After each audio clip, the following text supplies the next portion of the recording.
അവന്റെയും പുത്രന്റെയും പരിശുദ്ധാത്മാവിന്റെയും നാമത്തിൽ ആമേൻ. ഇന്ന് ഏപ്രിൽ 22 ചൊവ്വാഴ്ച.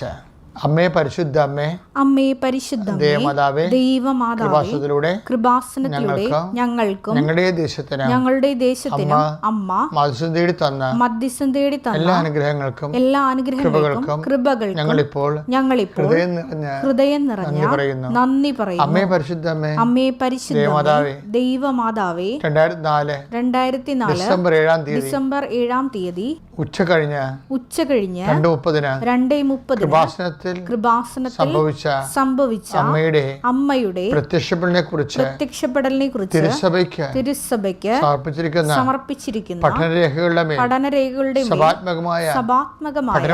പഠനം ആരംഭിക്കുവാൻ ഞങ്ങൾ പ്രാർത്ഥിക്കുന്നു.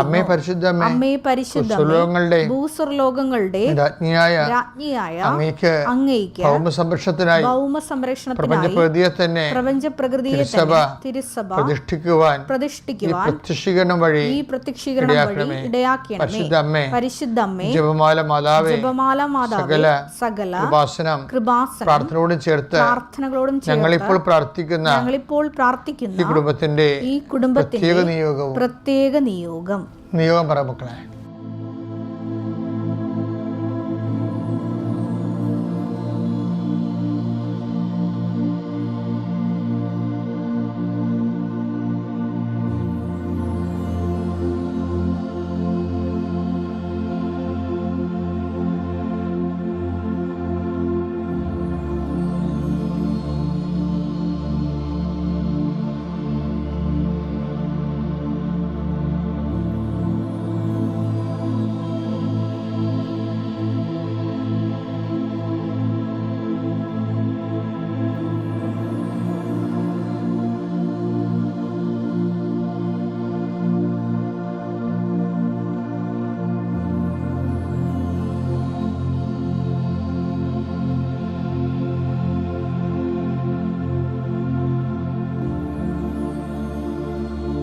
അമ്മയുടെ പ്രത്യക്ഷീകരണത്തിന്റെ അനുഗ്രഹവേളയിൽ ഞങ്ങൾക്ക് സാധിച്ചു തരുവാൻ കനിയണമേ.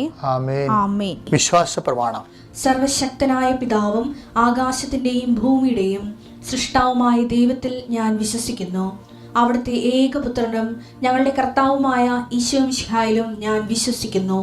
ഈ പുത്രൻ പരിശുദ്ധാത്മാവിനാൽ ഗർഭസ്ഥനായി കന്യകാമറിയത്തിൽ നിന്ന് പിറന്ന് പൊന്തിയോസ് പീലാത്തോസിന്റെ കാലത്ത് പീഡകൾ സഹിച്ച് കുരിശിൽ തറയ്ക്കപ്പെട്ട് മരിച്ച് അടക്കപ്പെട്ട് പാതാളങ്ങളിൽ ഇറങ്ങി മരിച്ചവരുടെ ഇടയിൽ നിന്ന് 3-ാം നാൾ ഉയർത്ത് സ്വർഗത്തിലേക്ക് എഴുന്നള്ളി സർവശക്തിയുള്ള പിതാവായ ദൈവത്തിന്റെ വലതുഭാഗത്തിരിക്കുന്നു. അവിടെ നിന്ന് ജീവിക്കുന്നവരെയും മരിച്ചവരെയും വിധിക്കുവാൻ വരുമെന്നും ഞാൻ വിശ്വസിക്കുന്നു. പരിശുദ്ധാത്മാവിലും ഞാൻ വിശ്വസിക്കുന്നു. വിശുദ്ധ കത്തോലിക്കാ സഭയിലും പുണ്യവാന്മാരുടെ ഐക്യത്തിലും പാപങ്ങളുടെ മോചനത്തിലും ശരീരത്തിന്റെ ഉയർപ്പിലും നിത്യമായ ജീവിതത്തിലും ഞാൻ വിശ്വസിക്കുന്നു. ആമേൻ. സ്വർഗ്ഗസ്ഥനായ ഞങ്ങളുടെ പിതാവേ, അങ്ങയുടെ നാമം പൂജിതമാകണമേ. അങ്ങയുടെ രാജ്യം വരണമേ. അങ്ങയുടെ തിരുമനസ് സ്വർഗത്തിലെ പോലെ ഭൂമിയിലും ആകണമേ. അന്നു വേണ്ടുന്ന ആഹാരം ഇന്ന് ഞങ്ങൾക്ക് തരണമേ. ഞങ്ങളോട് തെറ്റ് ചെയ്യുന്നവരോട് ഞങ്ങൾ ക്ഷമിക്കുന്നത് പോലെ ഞങ്ങളുടെ തെറ്റുകൾ ഞങ്ങളോടും ക്ഷമിക്കണമേ. ഞങ്ങളെ പ്രലോഭനത്തിൽ ഉൾപ്പെടുത്തരുതേ, തിന്മയിൽ ഞങ്ങൾ രക്ഷിക്കണമേ. ആമേൻ. നന്മ നിറഞ്ഞ മറിയമേ, സ്വസ്തി. കർത്താവ് അങ്ങയുടെ കൂടെ സ്ത്രീകളിൽ അങ്ങ് അനുഗ്രഹിക്കപ്പെട്ടവളാകുന്നു. അങ്ങയുടെ ഉദരത്തിൻ ഫലമായി ഈശോ അനുഗ്രഹിക്കപ്പെട്ടവനാകുന്നു. പരിശുദ്ധ മറിയമേ, തമ്പുരാന്റെ അമ്മേ, പാപികളായ ഞങ്ങൾക്ക് വേണ്ടി ഇപ്പോഴും ഞങ്ങളുടെ മരണസമയത്തും തമ്പുരാനോട് അപേക്ഷിക്കണമേ. ആമേൻ. കർത്താവിന്റെ ഉന്നതമായ നാമത്തിന് സ്വസ്ഥത ചെയ്യുന്നു. കർത്താവിന്റെ വിശുദ്ധ പൗരോഹിത്യത്തെ മഹത്വപ്പെടുത്തണമേ. സഭയിലുള്ള സാന്നിധ്യം പ്രകടമാക്കണമേ. 39 വർഷം ഞാൻ അർപ്പിച്ച കൃപാനയുടെ യോഗ്യതയാൽ കൃപാസ്ഥാനത്താറെ ജീവനോടെ പ്രത്യക്ഷപ്പെട്ട പരിശുദ്ധ അമ്മയുടെ മാധ്യസ്ഥത്താൽ കൃപാസ്ഥാനത്താറെ നടന്ന 10,000-കണക്കിന് ആരാധനയുടെ ശക്തിയാൽ അങ്ങയുടെ മക്കൾക്ക് വേണ്ടി ഞാൻ പ്രാർത്ഥിക്കുന്നു. കർത്താവേ, ഈ പ്രഭാതത്തിൽ ഈ പ്രാർത്ഥനയെ ആശ്രയിച്ചുകൊണ്ട് ജീവിതം തുടങ്ങാൻ പോകുന്ന എല്ലാ മക്കളെയും നിന്റെ തിരുമുറവാർന്ന് ആണിപ്പെടുതാർന്ന് അത്ഭുതകർത്താൽ ആശീർവദിക്കണമെന്ന് പ്രാർത്ഥിക്കുന്നു. എൻ്റെ കർത്താവിൻ്റെ ഉന്നതമായ നാമത്തിൽ സഭയുടെ അധികാരത്തിൽ കുരിശിൻ്റെ അടയാളത്തിൽ ദൈവത്തിൻ്റെ ശക്തിയാൽ നിനക്ക് ഇന്നത്തെ ദിവസം അനുഗ്രഹിക്കപ്പെടട്ടെ. നീ കടന്നു പോകുന്ന വഴികൾ, കണ്ടുമുട്ടുന്ന വ്യക്തികൾ, ചെയ്ത് തീർക്കുന്ന ഹോംവർക്കുകൾ, നിൻ്റെ ഓരോ ഉദ്യമങ്ങളും കർത്താവ് അനുഗ്രഹിക്കട്ടെ. നിൻ്റെ അധ്വാനങ്ങളെല്ലാം കർത്താവ് അനുഗ്രഹിക്കട്ടെ. ഓരോ ദിവസത്തിനും അതാത് ദിവസത്തിൻ്റെ ഉത്കണ്ഠകൾ മതിയല്ലോ എന്ന് അരുളിച്ചത് കർത്താവിൻ്റെ വചനപ്രകാരം നീ അഭിമുഖീകരിക്കുന്ന ഉത്കണ്ഠകളെ അതിജീവിക്കാനുള്ള ആത്മശക്തി, ആത്മധൈര്യം കർത്താവ് നിനക്ക് നൽകട്ടെ. നീ ഇന്ന് കടന്നു പോകുന്ന പ്രത്യേക പ്രതിസന്ധികൾ, നിനക്ക് പ്രാർത്ഥനാ സഹായം ആവശ്യമാണെന്ന് കരുതുന്ന വിഷയങ്ങൾ, പ്രാർത്ഥനാ സഹായം നീ ആരോടെങ്കിലും അപേക്ഷിച്ചിട്ടുണ്ടെങ്കിൽ ആ വിഷയങ്ങൾ ഇപ്പോഴേ പരിശുദ്ധ മതേമാതാവിൻ്റെ മാധ്യസ്ഥത്തിൽ ഞാൻ ഈശോയ്ക്ക് സമർപ്പിക്കുന്നു. നീ പോകുന്ന വഴികൾ, ഉപയോഗിക്കുന്ന വാഹനങ്ങൾ, സ്വന്തം വാഹനമായാലും വാടക വാഹനമായാലും എല്ലാ അപകടങ്ങളിൽ നിന്നും കർത്താവ് നിന്നെ സംരക്ഷിക്കുകയും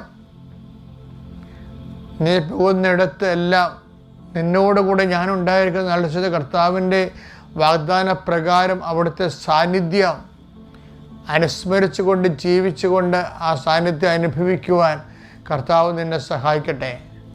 പരീക്ഷ കഴിഞ്ഞ മക്കൾ, റിസൾട്ട് പ്രതീക്ഷിക്കുന്ന മക്കൾ, അവർക്ക് ഉപരിപഠനത്തിന് ഉപയുക്തമായ ആശാവഹമായ പരീക്ഷാഫലം ലഭിക്കാൻ വേണ്ടി പ്രാർത്ഥിക്കുന്നു.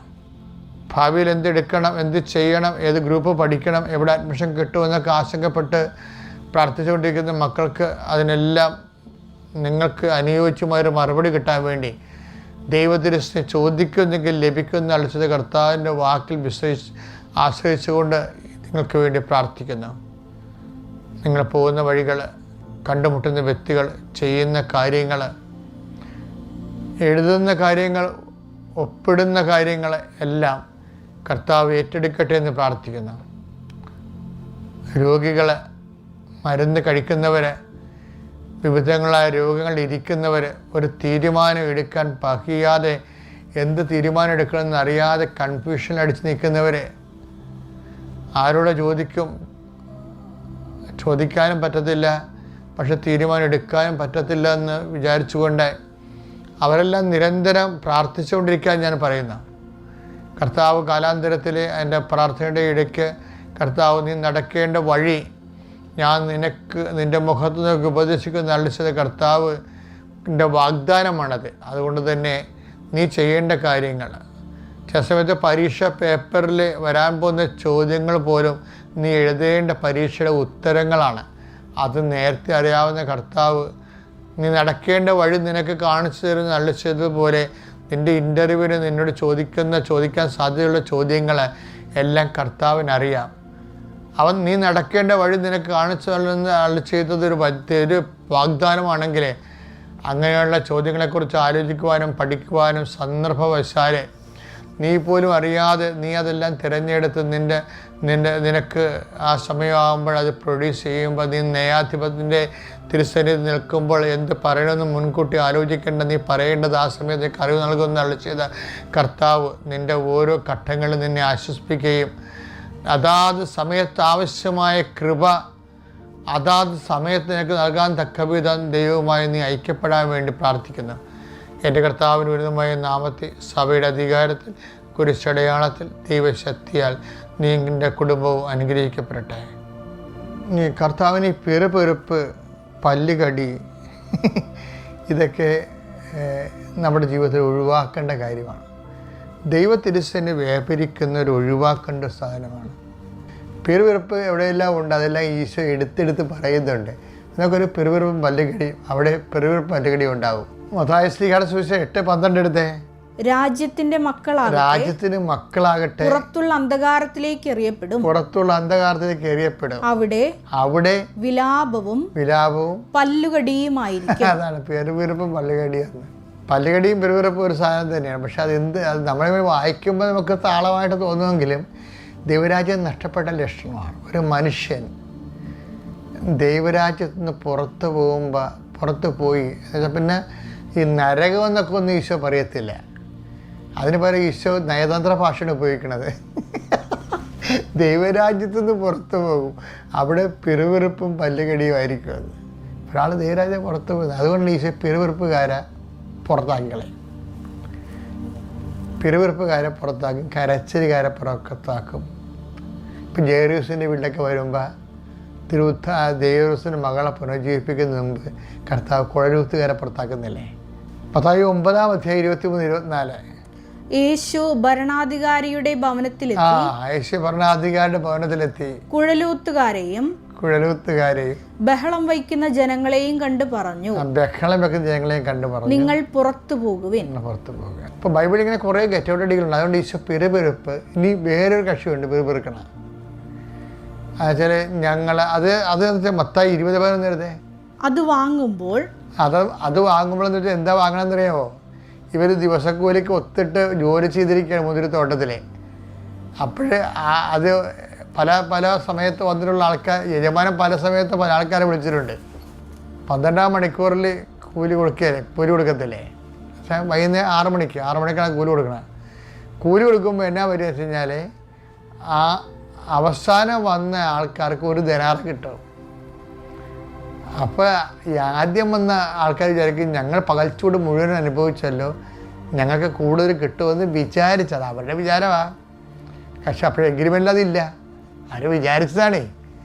നമ്മൾ വിചാരിക്കുന്നത് ദൈവത്തിൻ്റെ കടത്ത് കണ്ട കാര്യമില്ല. എഗ്രിമെൻ്റ് അതില്ല. എഗ്രിമെൻ്റ് എന്താണ്? അതിലത് യജമാനൻ പറയുന്നുണ്ട്, നീ പെരുപിറുക്കേണ്ട കാര്യമില്ല, 1 ദിനാറൊക്കെയല്ലേ രാവിലെ നമ്മൾ സമ്മതിച്ചത്. അപ്പോൾ എനിക്കിഷ്ടമുള്ളവർക്ക് കൊടുക്കാൻ പാടില്ലേ? ഞാൻ നല്ലവനായത് കൊണ്ട് എന്താണ് നിങ്ങളിതിന് അസൂയപ്പെടുന്നതെന്നാണ് ചോദിക്കുന്നത്. ഞാൻ ഇതൊന്നും പറയാനല്ല ഇപ്പം ഇവിടെ വന്നത്. എന്താ കാര്യം? ഇതൊക്കെ നിങ്ങൾ അറിയണം. ദൈവത്തോട് പിറുപിറുക്കുക, മറ്റവരെ കമ്പയർ ചെയ്യുക. എന്ന് വെച്ചാൽ അവർ കമ്പയർ ചെയ്തില്ലേ? അപ്പോൾ ഈ 11-ാം മണിക്കൂറിൽ വന്നവന് 1 ദിനാറ കിട്ടിയപ്പോൾ 1-ാം മണിക്കൂറിൽ വന്നു രാവിലെ 6 മണിക്ക് വന്ന ആൾക്കാർക്ക് 1 ദിനാറ കിട്ടി. അപ്പോൾ 1 ദിനാറ കിട്ടിയപ്പോൾ അവരുടെ കംപ്ലൈൻറ്റ് എന്താണെന്നറിയാമോ? ഞങ്ങളെ ഈ ലേറ്റ് കമറുമായിട്ട് അവസാനം വന്ന ആളുമായിട്ട് തുല്യരാക്കിയല്ലോ എന്നാണ്.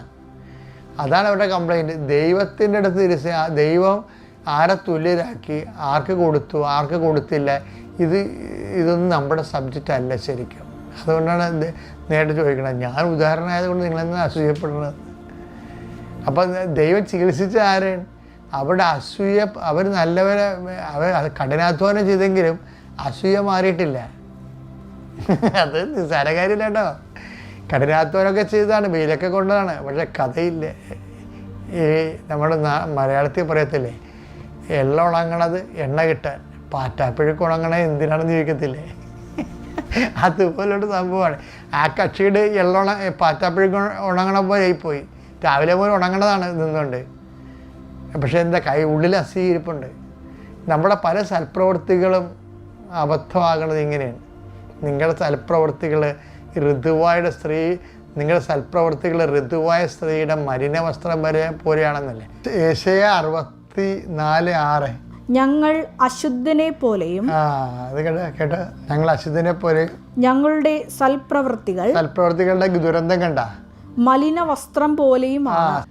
അപ്പോൾ സൽപ്രവൃത്തികൾക്കുണ്ടാകുന്ന ഒരു ദുരന്തമാണ്. ഇപ്പം ഇവരെന്താ ചെയ്യണത്? ഇവർ ശരിക്കും പറഞ്ഞാൽ രാവിലെ മുതൽ ജോലി ചെയ്യുന്നുണ്ട്. ഞാൻ മുമ്പ് പറഞ്ഞ പോലെ എണ്ണ ഉണങ്ങണ പോലെ എണ്ണ ഉണങ്ങേണ്ട ആൾക്കാരായിരുന്നു. പക്ഷെ ഇപ്പോൾ പാറ്റാപ്പിഴുക്കായി പോയി, എണ്ണ എനിക്ക് കിട്ടത്തില്ല. എന്താ കാര്യം? സൽപ്രവൃത്തികളുടെ കൂടെ തന്നെ ദൈവസ്നേഹവും ഉണ്ടാകണം, മറ്റുള്ളവരുള്ള സ്നേഹവും ഉണ്ടാകണം. ആർക്കെങ്കിലും സ്നേഹം അസൂയപ്പെടുന്നില്ലെന്നല്ലേ വായിച്ചേ? 1 Corinthians 13:4.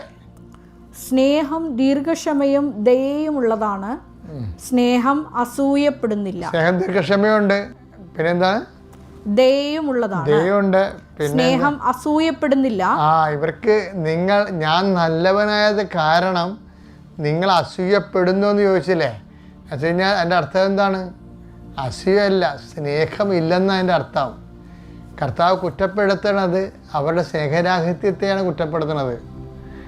ഈ ബൈബിൾ മുന്നോട്ട് വെക്കണ പുതിയ നിയമത്തിലെ ക്രിസ്തുവിൻ്റെ സ്നേഹമില്ലേ, ദൈവീകമാണ് ശരിക്കും പറഞ്ഞാൽ. നമ്മൾ ഈ ആധ്യാത്മിക ജീവിതം എന്ന് പറയണത് അതിലേക്കുള്ള ഒരു വഴി യാത്രയാണ്. അപ്പോൾ ഉണ്ടാകുന്ന അനുഭവം എന്താ ഇപ്പോൾ ഉണ്ടായിരിക്കണത്? രാവിലെ വന്നവർ വൈകുന്നേരം വന്നവരുമായിട്ട് തുലനപ്പെടുത്തിയപ്പോൾ അവർക്ക് പിറുപിറുപ്പുണ്ടായി. ആ പിറുപിറുപ്പിൻ്റെ കാരണം എന്താണ്? നിങ്ങൾക്ക് സ്നേഹമില്ല. അത് കാര്യമുണ്ട്. സ്നേഹം ഉണ്ടായിരുന്നെങ്കിൽ സ്നേഹം അസൂയപ്പെടത്തില്ലായിരുന്നു. അപ്പോൾ ഈ വിഷയം അതാണ്. അപ്പം അതുകൊണ്ട് ദൈവം കർത്താവ് ഇത് തന്നെയാണ് ഈ പുത്രൻ്റെ കഥ വരുമ്പോഴേ. അപ്പം നമ്മളെ സംബന്ധിച്ചിടത്തോളം നമ്മൾ എന്ത് പ്രവർത്തിച്ചു എന്നതിനേക്കാൾ ഉപരി എന്ത് സഹനങ്ങളിലൂടെ കടന്നു പോയെന്ന് പറഞ്ഞിട്ടും കാര്യമില്ല. ഞാൻ കുറേ സഹിച്ചു എന്ന് ഇവർ അയാൾ പറയുന്നുണ്ട് സഹനത്തെക്കുറിച്ച്. ഞങ്ങൾ ഒന്ന് വായിച്ച് 20:11-12. അത് വാങ്ങുമ്പോൾ അവർ വീട്ടുടമസ്ഥനെതിരെ പിറുപിറുത്തു. അവസാനം വന്ന ഇവർ 1 മണിക്കൂറേ ജോലി ചെയ്തു. എന്നിട്ടും പകലിന്റെ അധ്വാനവും ചൂടും സഹിച്ച ഞങ്ങളോട് അവരെ നീ തുല്യരാക്കിയല്ലോ. അപ്പൊ സഹിച്ച ആൾക്കാരെ കുറിച്ച് വലിയ മതിപ്പൊന്നുമില്ല. കാര്യം സഹിച്ചെന്ന് പറഞ്ഞാൽ സത്യം, പക്ഷേ കയ്യിരിപ്പ് മോശമാണ്. മനസ്സിലായില്ലേ? സഹിച്ചെന്ന് പറയുമ്പോൾ നമ്മളവർക്കും സഹിച്ചു കഴിഞ്ഞാൽ സംഭവം എല്ലാം ഇങ്ങനെ സ്വർഗം ഇങ്ങനെ അടർന്ന് വീഴുമെന്ന് ഒരു കുന്തവും സംഭവിക്കത്തില്ല. കാര്യം എന്താണ്? സഹിച്ചാലും അവസാനം നോക്കുക. നമ്മൾ സൂര്യനൂലും ഓട്ടം പോലെയാണേ. സൂര്യനൂല് ഇങ്ങനെ ഓടിച്ചുകൊണ്ടിരുന്ന് നമ്മൾ ഓടുകയും ചെയ്യണം, അതേസമയത്ത് നൂല് കോർക്കുകയും ചെയ്യണം. ഫിനിഷാകുമ്പോൾ ട്രഫറി ഒന്ന് നോക്കണത് എന്താ, മാസ്റ്റർ ഒന്ന് നോക്കണത് എന്താണ്? നീ ഫിനിഷായെന്നല്ല നോക്കണത്, നീ ഫിനിഷായോ എന്നല്ല നോക്കണത്, ആ സൂര്യ നൂല് കോർത്തിട്ടുണ്ടോ എന്നാണ് നോക്കണത്. അതാണ് പ്രശ്നം. നമ്മൾ ഈ ജീവിതം പൂർത്തിയാക്കുകയും ചെയ്യണം, സ്നേഹം ബാക്കി എല്ലായിടത്തും നിലനിൽക്കുകയും ചെയ്യണം. അതുകൊണ്ട് അത് ഭയങ്കര രസകരമായ കാര്യം. കർത്താവിൻ്റെ എല്ലാ കഥകളിലും ബാക്കി ബാലൻസ് അവശേഷിക്കണത് എന്താണ്? സ്നേഹമാണ്. അച്ഛൻ പറഞ്ഞു വരുന്നതിന് മനസ്സിലായില്ലേ മക്കളെ? അപ്പം ഈ പിറുപിറുപ്പ് എന്ന് പറയുമ്പോൾ നിങ്ങളുടെ വീട്ടിൽ പിറുപിറുപ്പുണ്ടാ, അതിൻ്റെ അർത്ഥം നിങ്ങൾ കഷ്ടപ്പെടുന്നുണ്ട്, പക്ഷെ കാര്യമില്ലെന്നാണ്. ദൈവം നോക്കണത് എന്താണ്? നിങ്ങൾ അസൂയപ്പെടുന്നുണ്ടോ? എന്തുകൊണ്ട് അസൂയപ്പെടുന്നു? സ്നേഹമില്ലേ. അപ്പം അതുകൊണ്ട് സ്നേഹം ഉറപ്പ് വരുത്തിയിട്ട് വേണം നിങ്ങൾ ബാക്കി പിറുപിറുക്കാതിരിക്കുകയോ കാര്യങ്ങൾ സമീപിക്കാൻ. അപ്പോൾ ദൈവ പൈതലായി നമ്മൾ തുടരും. ഓക്കെ.